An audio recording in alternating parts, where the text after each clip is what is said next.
प्रदेश में पहले चरण का मतदान संपन्न हो चुका है। पहले चरण में 7% से ज्यादा का मतदान हुआ। सवाल यह है कि आखिर ये मतदान क्या कहता है? यूपी के फर्स्ट राउंड का फाइनल फैसला आखिर क्या होगा? ये सवाल इसीलिए है क्योंकि ये कहा जाता है कि उत्तर प्रदेश में जो भी दल, जो भी पार्टी पहला चरण जीतता है, वही बहुमत लेकर के लखनऊ की सत्ता तक पहुंचता है। इस पर हमारी एक खास रिपोर्ट आपको दिखाते हैं।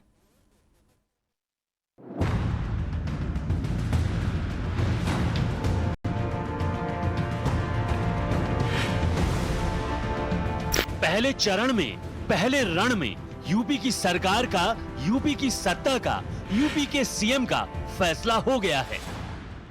11 जिलों की 58 सीटों पर उम्मीदवारों की किस्मत पर फैसला हो चुका है। जनादेश ईवीएम में बंद हो चुका है। ये वही जनादेश है जिसके बारे में कहा जाता है कि यूपी में यही सत्ता का असली आदेश देता है।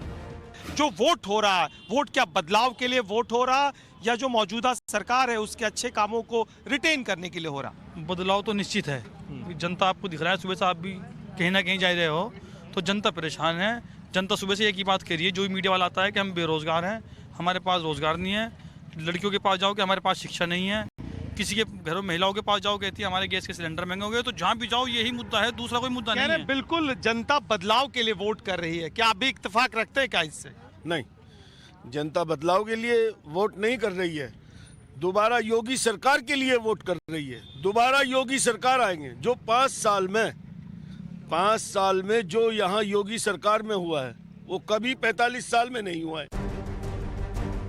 उत्तर प्रदेश का चुनावी इतिहास बताता है कि यहाँ जो पार्टी पहले चरण का रण जीतती है, वही पूरा यूपी जीतती है, वही लखनऊ के सत्ता सिंहासन तक पहुँचती है।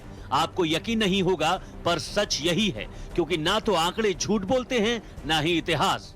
जो फैसला पश्चिमी उत्तर प्रदेश की जनता लेगी उसका प्रभाव पूरे प्रदेश की राजनीति पे पड़ने वाला है। 2022 में भी पहले चरण से लेकर के अंतिम चरण तक के मतदान में भाजपा का साथ देंगे। कौन इनसे खुश है? कोई नहीं खुश है इनसे। सब लोग दुखी हैं, सब बदलाव के मूड में। 2017 में पहले चरण में बीजेपी को 58 में से 53 सीटों पर जीत हासिल हुई थी, लिहाजा उसे पूरे प्रदेश में 312 सीटों के साथ प्रचंड बहुमत हासिल हुआ था। योगी आदित्यनाथ यूपी की सबसे बड़ी गद्दी तक पहुंच गए थे। इसी तरह 2012 में फर्स्ट फेज की 55 सीटों में से 41 सीटों पर अखिलेश की साइकिल दौड़ी थी, इसलिए वो 224 सीटों के साथ यूपी के मुख्यमंत्री बन गए थे। ठीक ऐसा ही 2007 में हुआ था। तब पहले चरण की 60 सीटों में से मायावती की बीएसपी को 33 सीटें मिली थी। मायावती 206 सीटों के साथ मुख्यमंत्री बन गई थी।